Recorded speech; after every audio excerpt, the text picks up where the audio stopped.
할렐루야, 우리 하나님을 찬양하는 일이 선하며 찬송하는 일이 아름답고 마땅하도다.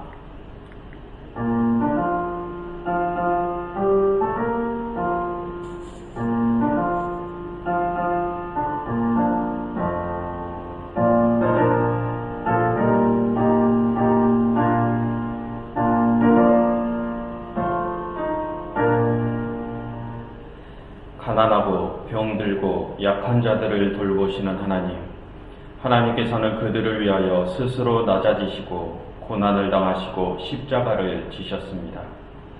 하나님의 그 온전한 사랑을 저희가 찬양합니다. 저희가 드리는 찬양과 경배를 받으시옵소서. 예수 그리스도 이름으로 기도드렸습니다.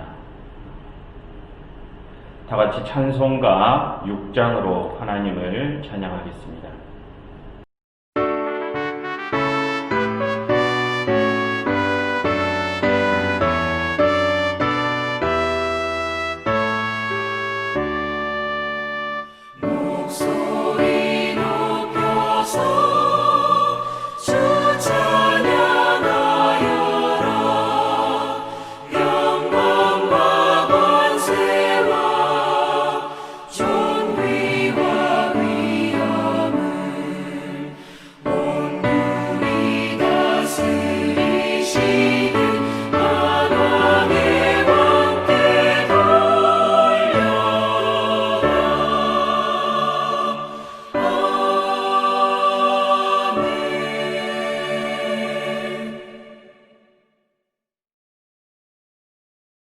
지금 이 시간은 우리의 지난날을 돌아보며 우리가 지었던 죄를 고백하고 참회하는 시간입니다.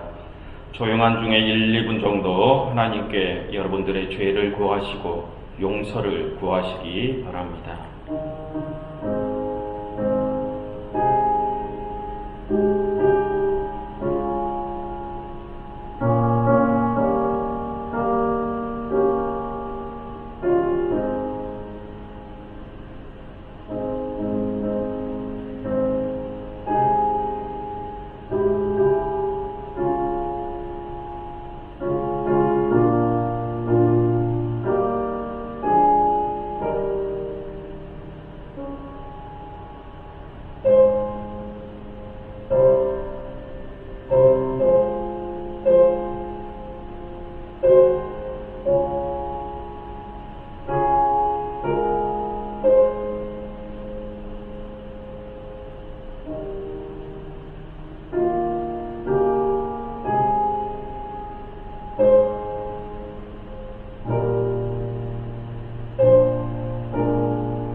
산들이 떠나며 언덕들을 옮겨질지라도 나의 자비는 내게서 떠나지 아니하며 나의 화평의 언약은 흔들리지 아니하리라.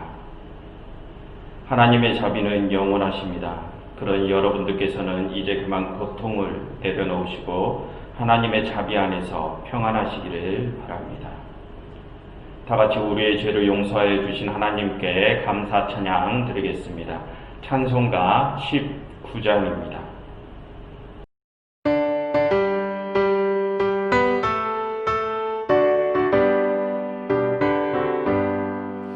찬양하자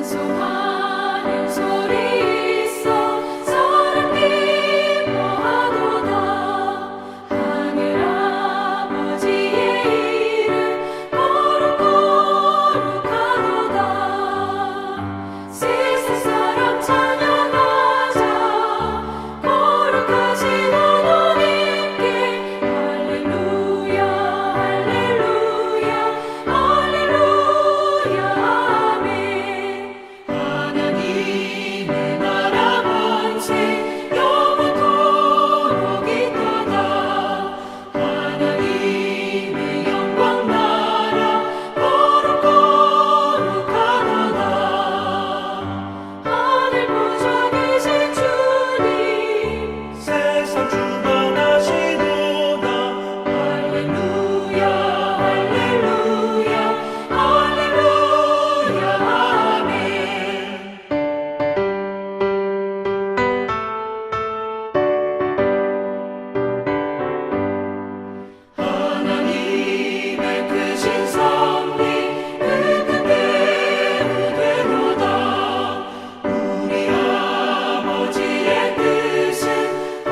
다 같이 사도신경으로 우리의 신앙을 고백하겠습니다.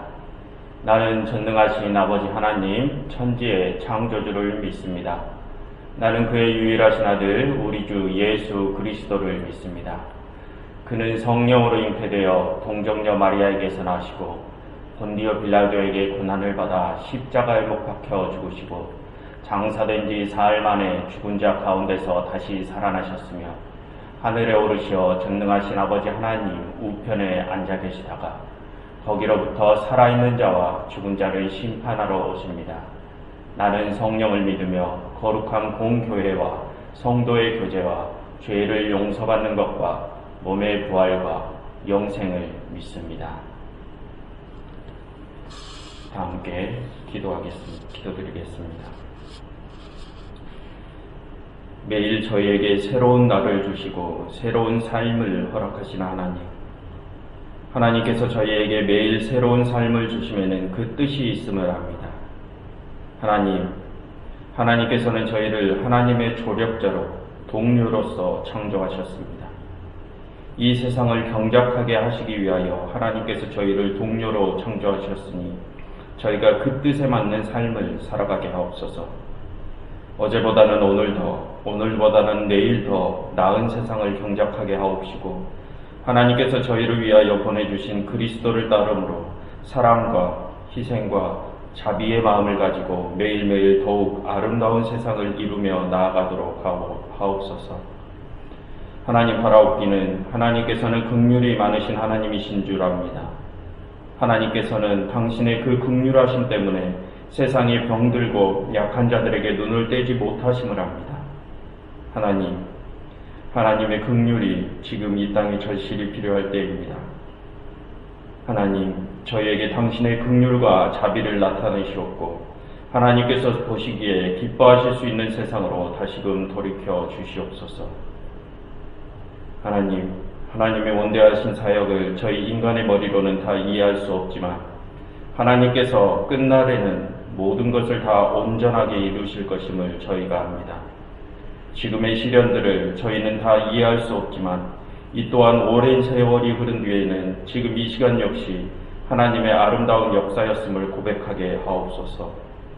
하지만 하나님, 이 모든 것을 하나님의 방식과 하나님의 뜻대로 행하시옵소서. 예수 그리스도 이름으로 기도드렸습니다.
함께 하나님께서 오늘 우리에게 주시는 말씀 찾아보도록 하겠습니다.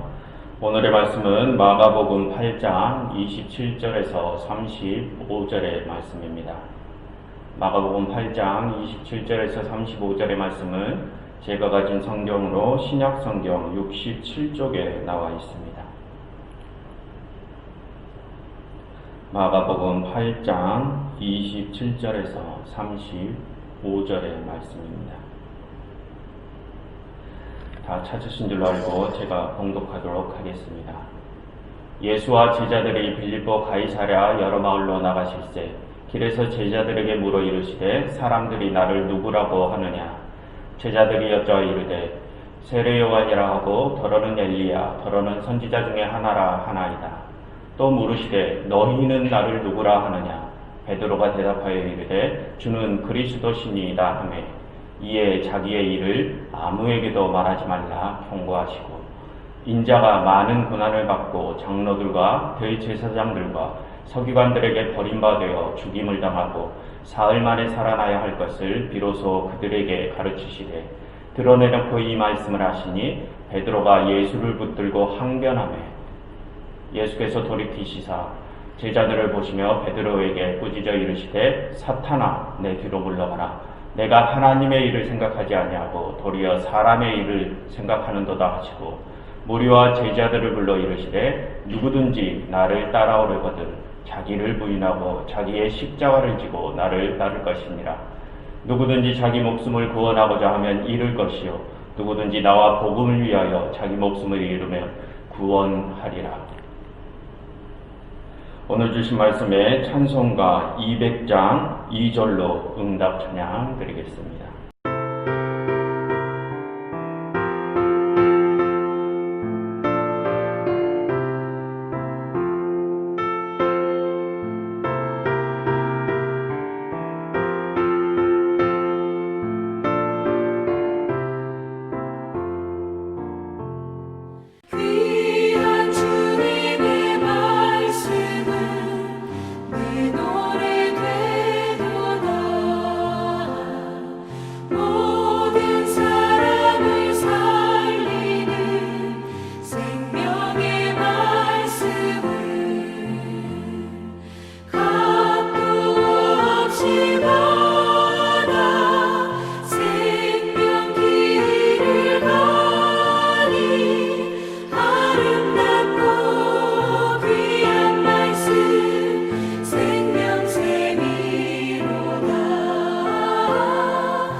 오늘도 각 가정에서 예배를 드리고 계신 여러분 모두에게 우리 주님의 은혜와 평화가 넘치시기를 바랍니다.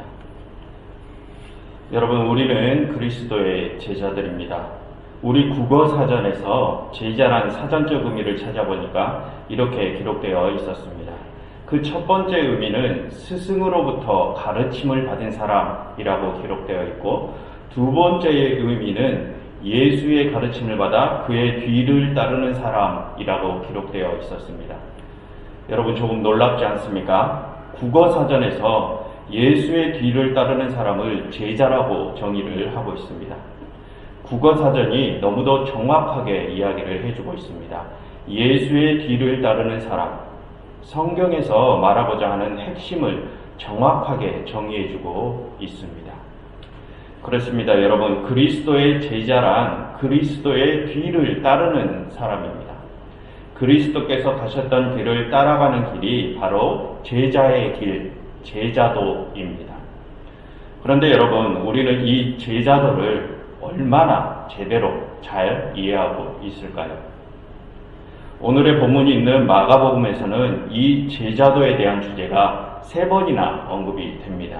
그 첫 번째 부분은 오늘의 본문인 8장 27절부터 35절, 조금 더 확장을 하면 8장 27절부터 9장 1절까지의 부분이 제자도에 관한 첫 번째 부분이고, 그 두 번째 부분은 9장 30절부터 37절까지가 두 번째 부분이고, 세 번째 부분은 10장 32절부터 45절까지가 세 번째 부분입니다. 이렇게 8장, 9장, 10장의 제자도에 관련된 내용이 3번에 걸쳐서 나옵니다. 그런데 여러분, 화면에 보시는 것처럼 이 세 부분을 잘 보시면 예수님께서 제자도에 관하여 말씀하신 내용이 예수님께서 순환을 당해야 한다는 순환 예고와 그 뒤에 벌어지는 제자들의 어떠한 행동들과 함께 짜여져 있습니다. 본문을 한번 살펴보시죠. 8장 31절을 한번 보시겠습니다. 8장 31절을 보시면 이렇게 기록되어 있습니다. 인자가 많은 고난을 받고 장로들과 대제사장들과 서기관들에게 버림받아 죽임을 당하고 사흘 만에 살아나야 할 것을 비로소 그들에게 가르치시되라고 기록되어 있습니다. 예수님께서 자신이 순환을 당해야 한다고 예고하시는 내용입니다. 그리고 그 뒤에 32절을 보시면 베드로가 예수를 붙들고 항변한다고 기록되어 있습니다.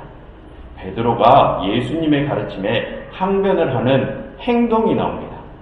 그리고 그 후에 34절에서 누구든지 나를 따라오려거든 자기를 부인하고 자기 십자가를 지고 나를 따를 것이니라 라는 제자도에 관한 예수님의 가르침이 나옵니다.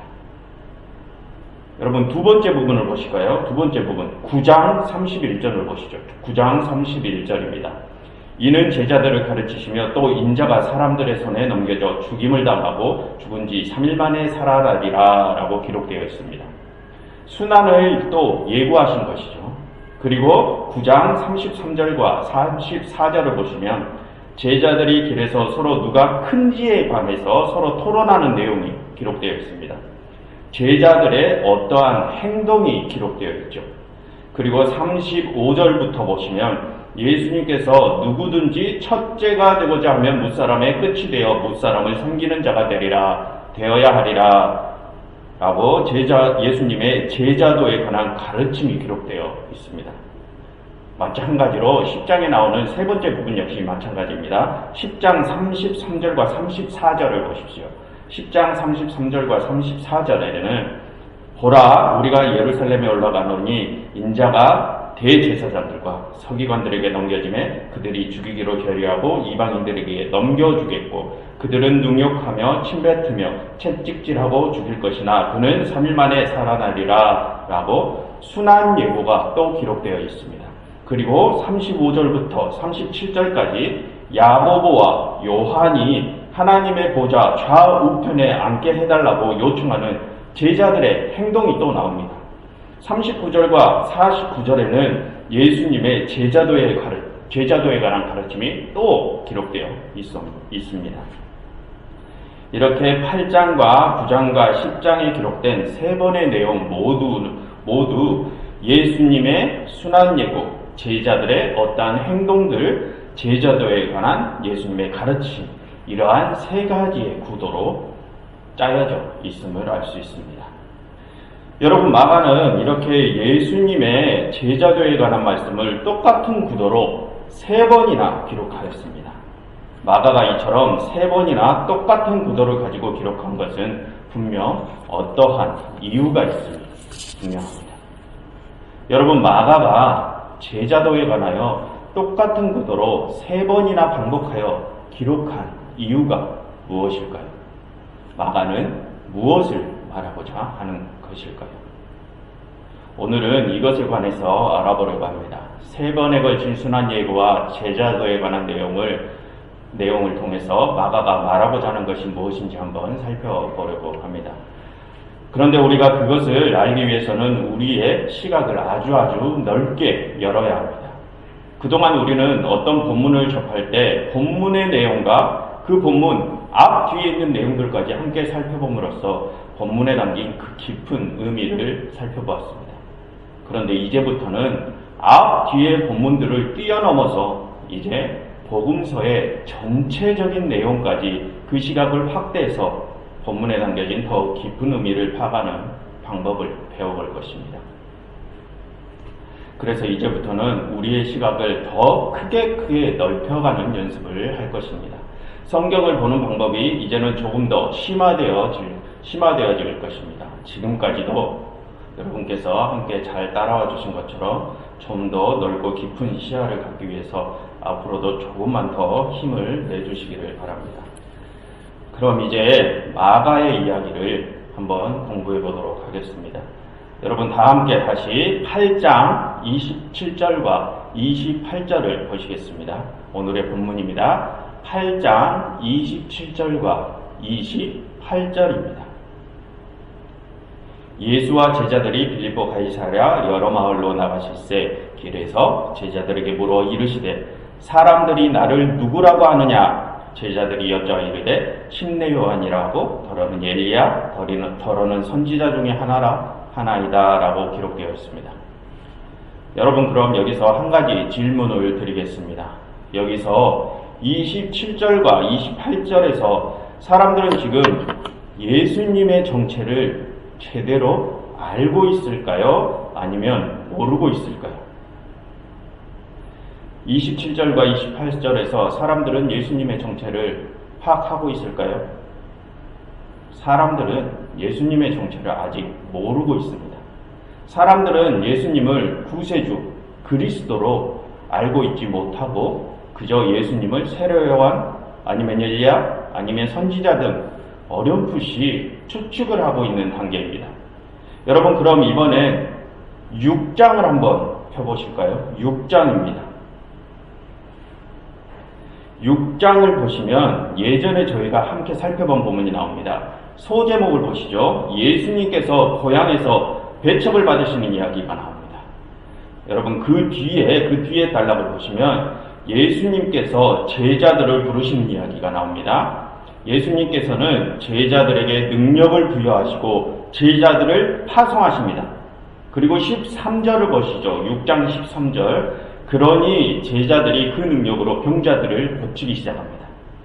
그리고 다음 14절을 보시면 이에 예수의 이름이 드러난지라. 예수님께서 제자들을 파송하시고 그 제자들이 사람을 고치고 다니니까 예수님의 이름이 드러나게 됐습니다.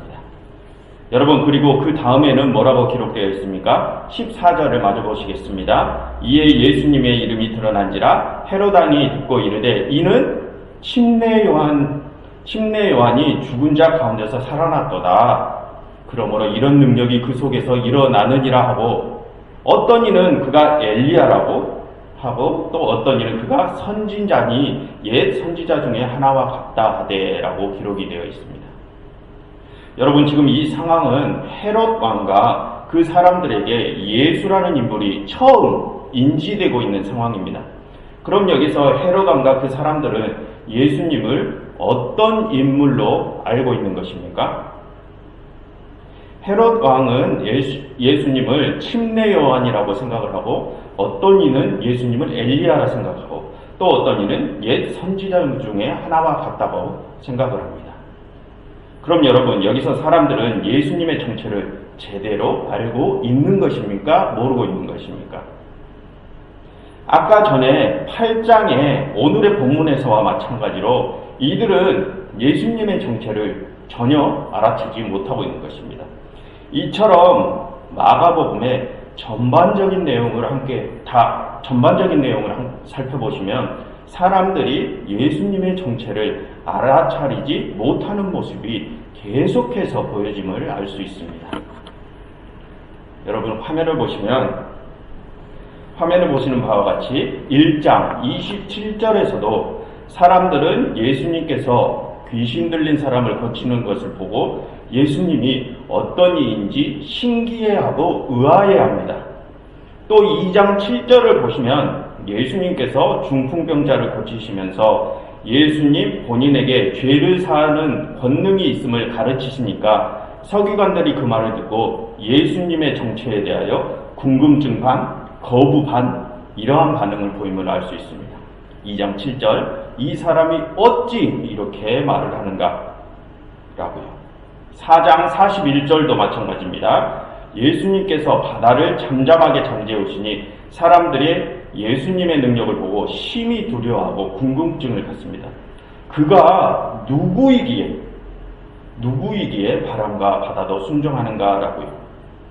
이처럼 마가복음 전체를 읽어보시면 복음서 곳곳에서 사람들이 예수님의 정체에 관하여 궁금증을 가지는 장면이나 예수님의 정체에 관하여 잘못 이해하고 있는 장면이 수없이 소개되고 있음을 알 수 있습니다. 그렇다면 여러분, 이러한 장면들이 말하고자 하는 의미가 무엇일까요? 그것은 사람들이 예수라는 인물이 누구인지를 모른다는 것입니다. 예수님의 정체를 전혀 알지 못하고 있다는 것입니다.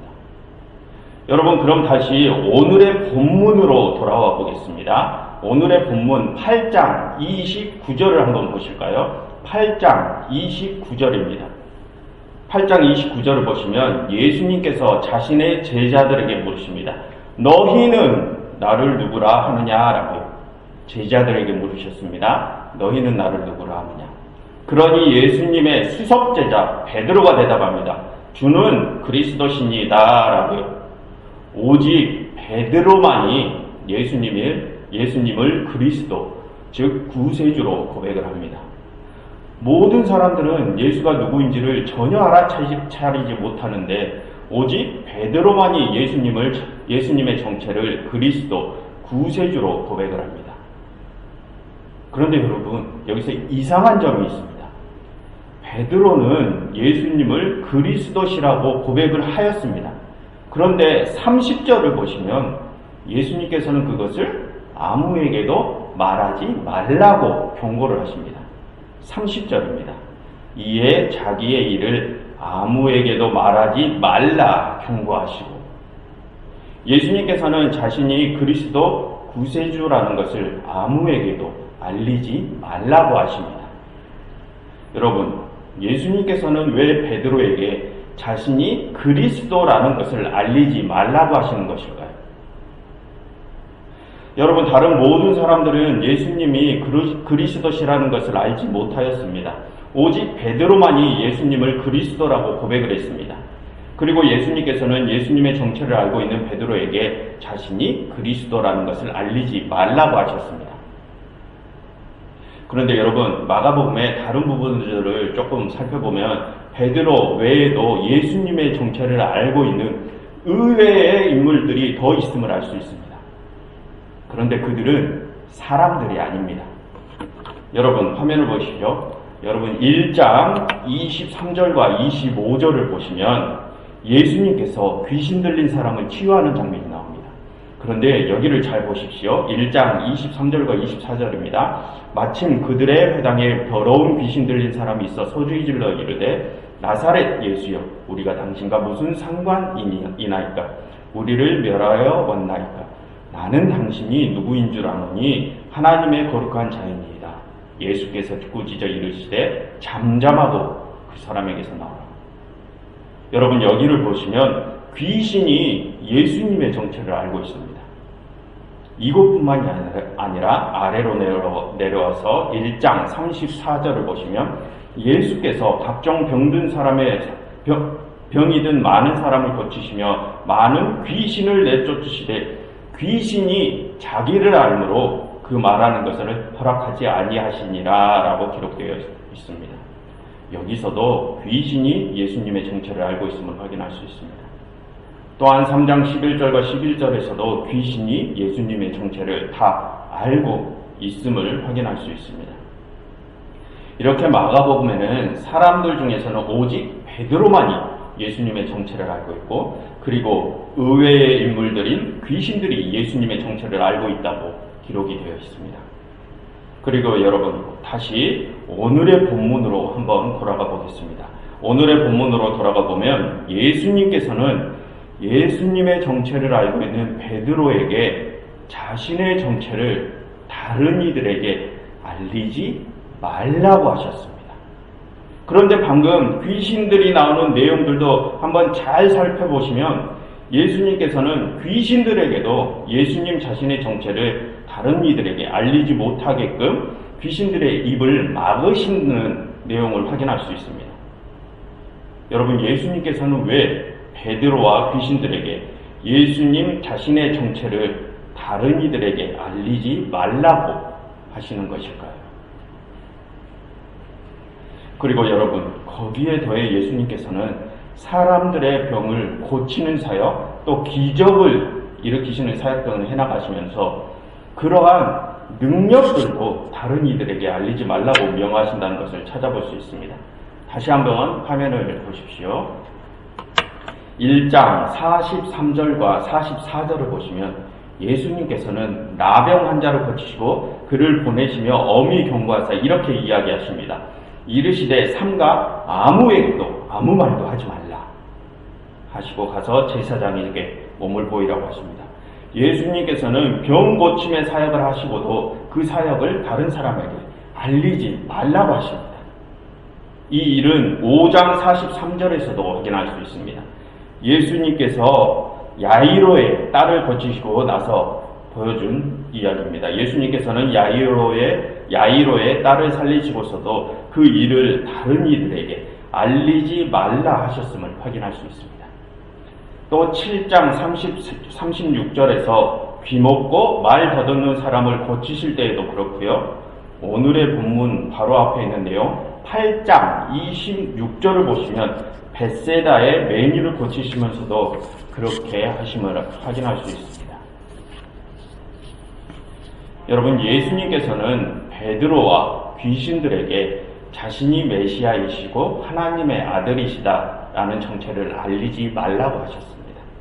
그런데 거기에 더해서 자신이 여러 병을 치유하시고 여러 기적들을 일으키시는 일들도 그 모두를 함구하라고 명령하셨습니다. 예수님께서는 자신이 메시아라는 정체와 자신의 막강한 능력을 숨기셨습니다. 여러분, 예수님께서는 왜 이렇게 하시는 것일까요? 예수님께서는 왜 이토록 자신의 정체와 능력을 숨기시는 것일까요?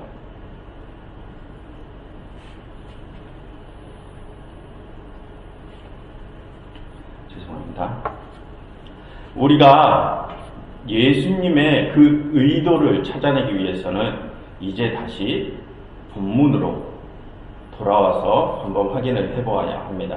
오늘의 본문으로 한번 돌아와 보도록 하겠습니다. 오늘의 본문과 함께 8장, 9장, 10장에 나오는 세 번의 순환 예고와 제자도에 관한 가르침이 있는 내용들을 살펴보면서 예수님께서 왜 그렇게 자신의 정체와 능력을 숨기셨는지를 알아보도록 하겠습니다. 아까 전에 설교 초반에 말씀드렸습니다. 8장과 9장과 10장의 세 번의 순환 예고와 제자도에 관한 가르침은 그 뒤에 나오는 제자들의 어떠한 행동들과 함께 엮여 있었음을 말씀을 드렸었습니다. 8장의 첫 번째 가르침에는 베드로가 예수님의 순환 예고를 듣고 항변하는 내용이 엮여 있고요. 9장에서는 제자들이 서로 누가 크냐며 쟁론하는 내용이 엮여 있습니다. 그리고 10장에서는 야고보와 요한이 하늘 보자 좌우편을 요구하는 내용이 엮여 있음을 알 수 있습니다.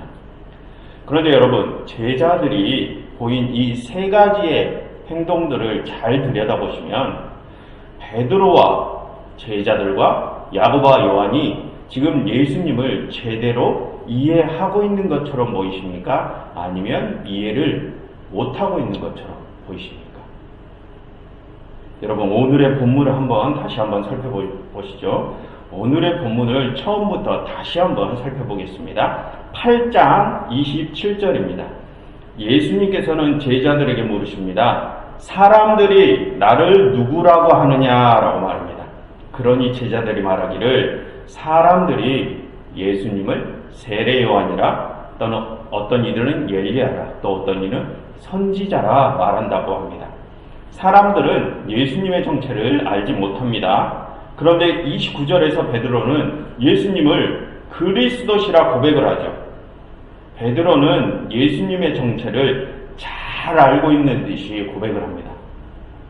그리고 8장 30절에서 예수님께서는 베드로에게 그것을 아무에게도 알리지 말라고 하십니다. 그리고 31절에서 예수님께서는 자신이 앞으로 고난과 순환을 받고 십자가를 져야 하심을 알립니다. 31절입니다. 인자가 많은 고난을 받고 장로들과 대제사장들과 서기관들에게 버림받아 죽임을 당하고 사흘 만에 살아나야 할 것을 비로소 그들에게 가르치시되라고 기록되어 있습니다. 그런데 그 다음에 일이 생깁니다. 32절입니다. 드러내놓고 이 말씀을 하시니 베드로가 예수를 붙들고 항변을 하며, 베드로가 좀 전에 예수님을 그리스도시라 고백을 했던 그 베드로가 예수님의 순환 예고를 듣고 예수님을 붙들고 항변을 합니다. 그러니 여러분, 예수님께서는 베드로에게 무엇라 말씀하십니까? 33절입니다. 예수께서 돌이키시사 제자들을 보시며 베드로를 꾸짖어 이르시되 사탄아 내 뒤로 물러가라. 내가 하나님의 일을 생각하지 아니하고 도리어 사람의 일을 생각하는도다 라고 말씀하십니다. 예수님께서는 방금 전에 예수님을 그리스도라 고백한 베드로에게 사탄아 물러가라 라고 하십니다. 여러분, 지금 예수님께서는 왜 베드로에게 사탄아 물러가라 라고 하셨을까요? 도대체 베드로가 무엇을 잘못하고 있을까요? 예수님께서는 베드로가 어떤 잘못을 하고 있기 때문에 사탄아 물러가라 라고 하신 것 아니겠습니까? 여러분, 지금 베드로는 뭐를 잘못하고 있는 것입니까? 여러분, 바로 앞에 내용을 떠올려 보십시오. 베드로는 예수님을 그리스도 구세주라고 고백을 했습니다. 그리고 베드로의 그 고백 뒤에 예수님께서는 자신이 고난을 받아야 할 것을 가르치셨습니다. 그런데 베드로는 예수님께서 고난을 받아야 한다는 말씀을 듣고 어떻게 했습니까? 예수님께 항변을 했습니다. 즉, 예수님께서는 고난을 받으시면 안 된다는 것이었습니다. 여러분, 베드로는 그래서 예수님께 꾸짖음을 당한 것입니다. 33절 하반절에 나오는 예수님의 설명을 한번 들어보실까요? 8장 33절입니다. 예수께서 돌이키사 제자들을 보시며 베드로를 꾸짖어 이르시되 사탄아 뒤로 물러가라. 내가 하나님의 일을 생각하지 아니하고 도리어 사람의 일을 생각하는도다. 베드로는 하나님의 일이 아니라 사람의 일을 생각하였습니다.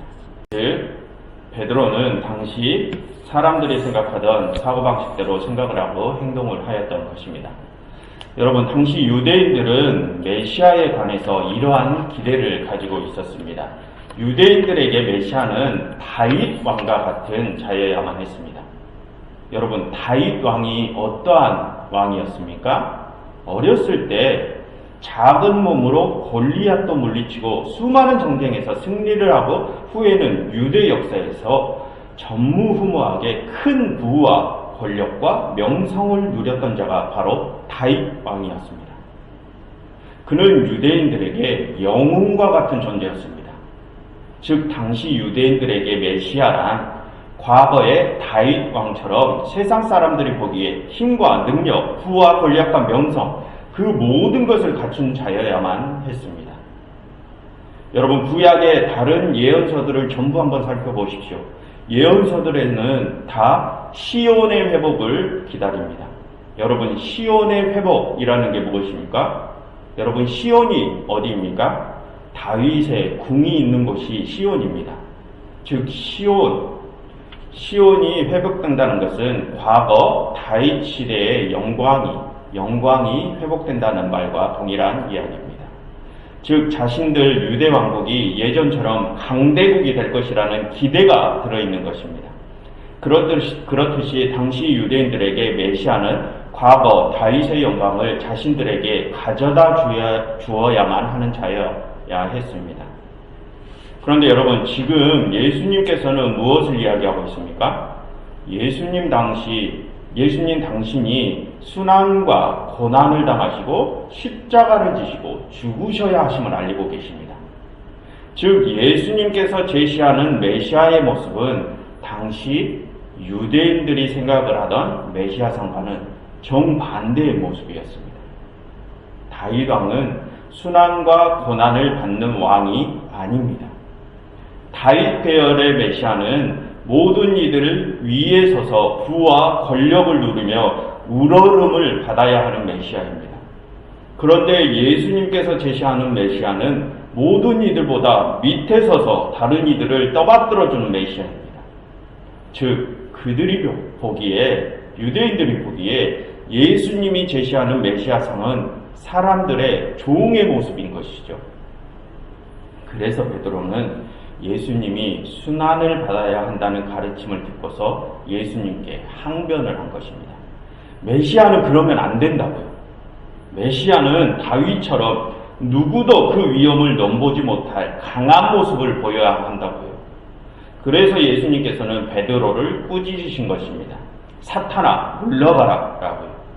베드로는 하나님이 제시하는 메시아를 받아들인 것이 아니라 당시 사람들이 기대하던 다윗과 같은 엄청난 힘을 내세우는 메시아를 받아들인 것입니다.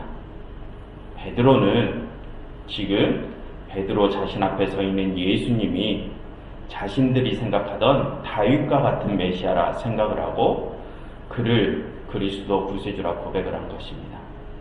즉 베드로는 예수님의 참 정체성을 잘못 이해한 것입니다. 베드로가 예수님을 그리스도 구세주라 고백한 그 고백은 잘못된 고백인 것입니다. 그런데 그처럼 예수님의 참 정체성을 오해한 자는 베드로뿐만이 아니었습니다. 여러분 9장과 10장에 나오는 두 번째, 세 번째 이야기에서도 예수님의 참 정체성을 오해한 자들이 또 나옵니다. 여러분 9장 30절부터 37절을 한번 보시죠. 9장 30절부터 37절 두 번째 이야기를 한번 보시죠. 소제목들만 보셔도 아실 것입니다. 9장의 소제목을 한번 보시고 9장 31절을 한번 보십시오. 예수님께서는 당신이 죽임을 당하고 부활하셔야 한다는 말을 하십니다. 자신의 순환을 예고하십니다.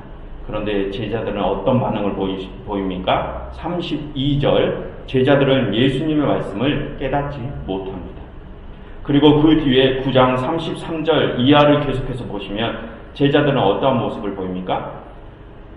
예수님께서는 자신이 앞으로 죽음을 당해야 한다고 순환을 예고를 하시지만 제자들은 속도 없이 자신들 중에 누가 가장 큰 자인지 논쟁을 벌입니다. 제자들은 예수님께서 왜 순환을 당하셔야 하는지도 이해하지 못했을 뿐더러 지금 자신들 앞에 있는 메시아에 대해서도 잘못 이해하고 있는 것입니다. 그들은 베드로처럼 예수님을 다윗과 같은 위엄과 파워풀한 힘을 과시하는 메시아일 것이라고 생각한 것입니다. 그래서 그 메시아를 따르면 이제 자신들도 크고 높은 자리를 한몫 차지할 것이라 생각한 것입니다. 그래서 제자들은 누가 더 큰 자인지 지금 논쟁을 벌이고 있는 것입니다. 여러분 이러한 내용은 10장에 나오는 세 번째 이야기를 보시면 더 명확해집니다. 10장 32절부터 나오는 세 번째 이야기를 한번 보십시오. 10장 32절부터 나오는 이야기입니다. 앞에 두 번의 이야기와 똑같은 구도로 이번에도 역시 예수님께서 당신이 순환을 당하셔야 한다는 것을 가르치십니다. 그런데 그 뒤에 야고보와 요한이 보이는 행동은 어떤 것입니까? 야고보와 요한은 예수님께 무엇을 요구하고 있습니까? 하늘 보좌의 좌편과 우편을 요구합니다. 예수님께서는 당신이 당하셔야 할 순환을 예고하시는데 야고보와 요한은 후에 자신들이 차지할 높은 자리를 요구하고 있습니다. 이들 역시 앞의 제자들과 베드로처럼 예수님을 이해하지 못하고 있는 것입니다. 그들의 생각엔 지금 다윗과 같은 엄청난 힘의 메시아가 자신들 앞에 있고 자신들은 지금 그를 모시고 있으니까 이제 그들은 하늘의 가장 높은 자리를 차지할 것이라 생각한 것입니다. 8장, 9장, 10장에 소개된 세 번의 순환 예고를 보시면 베드로와 제자들 그리고 야고보와 요한 그 모두가 예수님을 제대로 이해하지 못하고 있음을 알 수 있습니다. 그들이 생각하는 메시아상은 다른 유대인들이 생각하는 메시아상과 똑같았습니다. 다윗과 같은 메시아, 예수님의 제자들 역시 다른 사람들과 전혀 다르지 않는 사고를 하고 있었던 것입니다. 여러분, 그래서 예수님께서는 그 모든 것을 감추신 것입니다. 베드로가 예수님 당신을 그리스도라 고백을 하였더라도 베드로에게 그것을 아무에게도 알리지 말라고 하시고 예수님이 하나님의 아들이라 이미 알고 있는 귀신들에게도 그것을 알리지 말라고 하시고 여러 기적을 행하시고도 그것을 알리지 말라 하시고 치유와 축귀를 받은 사람들에게도 그것을 다른 이들에게 알리지 말라고 하신 것입니다. 왜냐하면 다른 이들이 예수님의 참 정체성이 아니라 그러한 능력을 보고 그것을 따를까 봐서 말입니다. 당시 유대인들은 다윗과 같은 메시아를 원했습니다. 그런데 예수라는 어떤 인물이 나타나서 지금 귀신을 쫓아내는 능력을 보이고 병을 치유하는 능력을 보이고 또 파도를 잠잠하게 하시는 것과 같은 엄청난 기적들도 보여주셨습니다. 그러한 예수님의 능력을 목격했던 사람들은 많은 생각을 했을 것입니다. 와, 이렇게 엄청난 능력을 보이다니. 이 자는 도대체 누구인가? 세례요한인가? 아니면 엘리야인가? 아니면 선지자란 말인가? 라고 말합니다. 사람들은 예수님의 능력을 보고 자신들이 기대하던 힘의 메시아가 드디어 오지는 않았는지 헷갈려하고 있습니다. 그런데 예수님의 능력을 보고 있던 베드로가 다른 사람들보다 앞서서 당당히 고백을 한 것입니다. 예수는 그리스도 구세주라고요. 하지만 예수님의 정체에 대한 사람들의 혼란과 베드로의 그 고백도 그 모두가 잘못된 이해들이었습니다. 사람들도 베드로도 다른 모든 제자들도 예수님을 다윗 계열의 메시아라 생각을 하고 따랐던 것입니다. 그래서 그들은 이제 힘의 메시아를 따르는 자신들이 높은 자리로 올라가서 한 자리를 차지할 것이라 생각을 했습니다. 그래서 예수님께서는 자신이 보이셨던 모든 능력을 다른 이들에게 알리지 말라고 하신 것입니다. 사람들이 지금 잘못 생각하고 있으니까요. 사람들이 그런 힘의 메시아, 그런 능력만을 따를까 봐서 말입니다.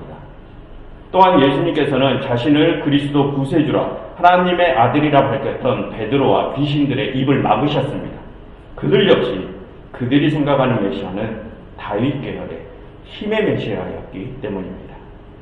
그래서 예수님께서는 귀신들과 베드로의 고백이 사람들에게로 새어나가지 못하게끔 막으신 것입니다. 그들의 잘못된 고백이 만약 다른 사람들에게까지 새어나가게 된다면 또 다른 이들도 예수님을 잘못 고백할 것이기 때문입니다.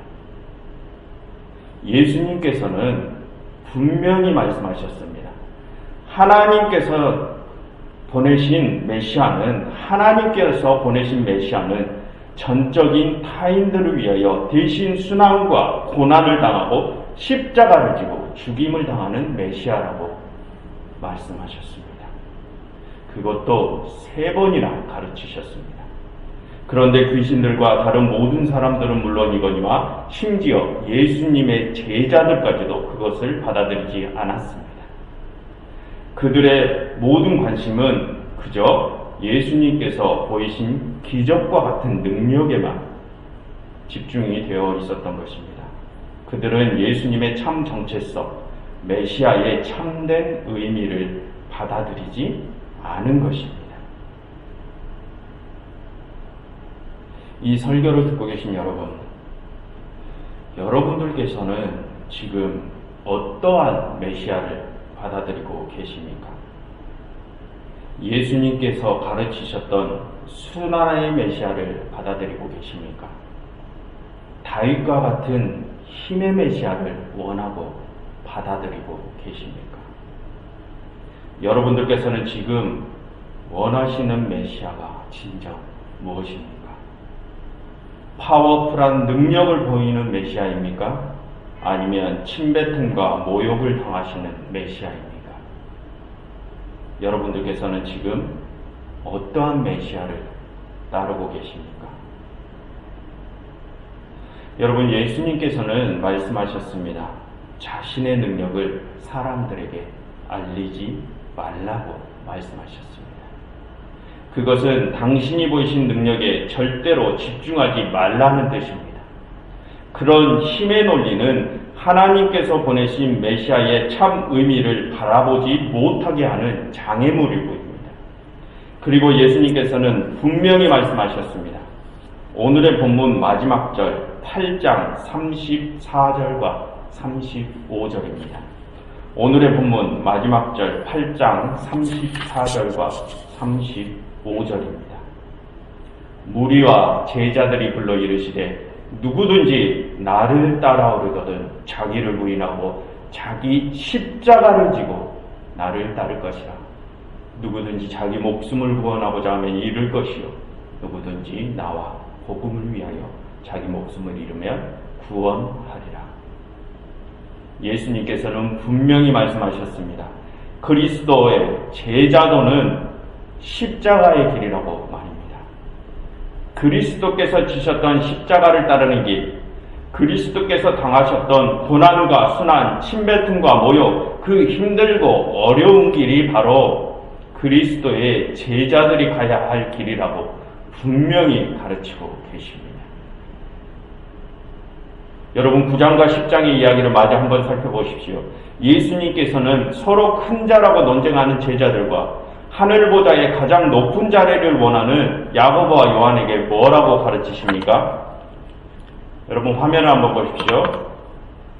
첫째가 되고자 하면 무사람의 끝이 될 것이다. 누구든지 으뜸이 되고자 하는 자는 모든 사람의 종이 되어야 하리라. 인자가 온 것은 섬김을 받으려 함이 아니라 도리어 섬기려 하고 자기 목숨을 많은 사람의 대속물로 주려 함이라. 너희가 파워풀한 힘의 메시아를 원하느냐? 그래서 그 힘의 메시아를 따르고 있느냐? 그래, 어디 그렇게 한번 해보아라.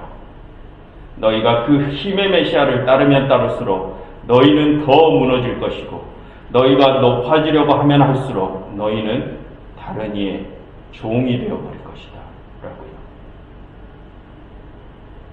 이 방송과 함께 예배를 드리고 계신 모든 교우 여러분, 힘의 메시아를 버리십시오. 나에게 세상적인 능력을 더 심어줄 메시아, 나를 세상적인 성공의 길로 이끌어줄 메시아, 만약 지금 여러분들께서 그러한 힘의 메시아를 바라고 계신다면 그 힘의 메시아를 버리십시오. 그 메시아는 없습니다. 성경에서 말하는 메시아는 하나님께서 이 땅으로 보내신 참된 메시아는 타인을 위하여 대신 고난을 당하신 메시아 있습니다. 그 참된 메시아를 따르시기를 바랍니다. 고난의 메시아를 따르는 길이 바로 진정한 제자도입니다. 기도하겠습니다. 하나님, 오늘 저희는 하나님께서 보내주신 참된 메시아에 대하여 알아보았습니다. 하나님께서 보내주신 메시아는 타인을 위하여 고난을 당하시는 메시아, 남은 높여주고 당신은 낮아지시는 메시아였습니다. 하나님, 저희가 그 참된 메시아를 따르게 하옵시고 세상적으로 능력과 힘이 있는 것처럼 보이는 거짓된 메시아를 따르지 않게 하시옵소서. 저희로 힘의 논리를 버리게 하옵시고 온전한 하나님의 방법, 겸손과 희생과 사랑의 법을 따르게 하옵소서. 예수 그리스도 이름으로 기도드렸습니다. 다 함께 나아감의 찬양 드리겠습니다. 427장으로 나아감의 찬양 드리도록 하겠습니다.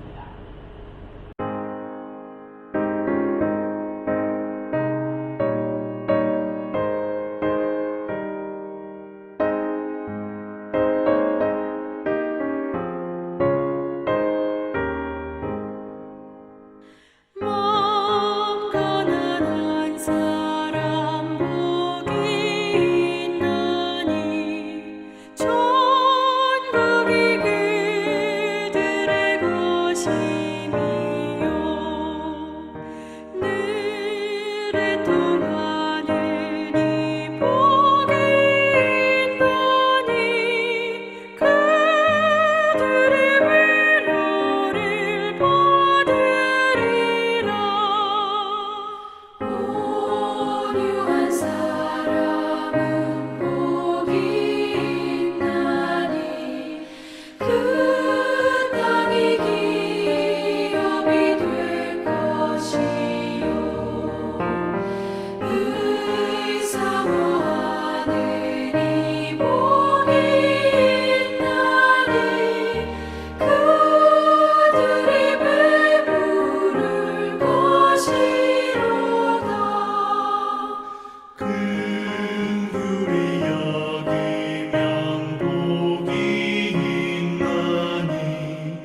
화송의 말씀 전하겠습니다. 여러분들은 아멘으로 화답해 주시면 되겠습니다. 사랑하는 교우 여러분, 이 시간 우리는 하나님의 은혜로 말미암아 옛 사람을 벗고 새 사람이 되었습니다. 이제 우리는 그 새 사람의 몸을 입고 세상으로 나아갑니다. 힘의 메시아를 버리고 고난의 메시아를 따르며 참된 제자도를 갈 수 있는 여러분들이 되시기를 바랍니다. 다 함께 두 손을 옆에 있는 교우들을 향하여 드시고 모두 함께 서로를 축복해 주시기를 바랍니다. 제가 선창하면 여러분들이 후창으로 따라해 주시기를 바랍니다. 여호와는 내게 복을 주시고 너를 지키시기를 원하며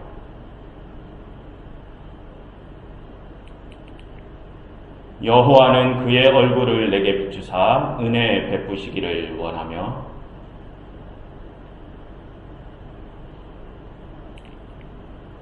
여호와는 그 얼굴을 내게로 향하여 대사 평강 주시기를 원하노라.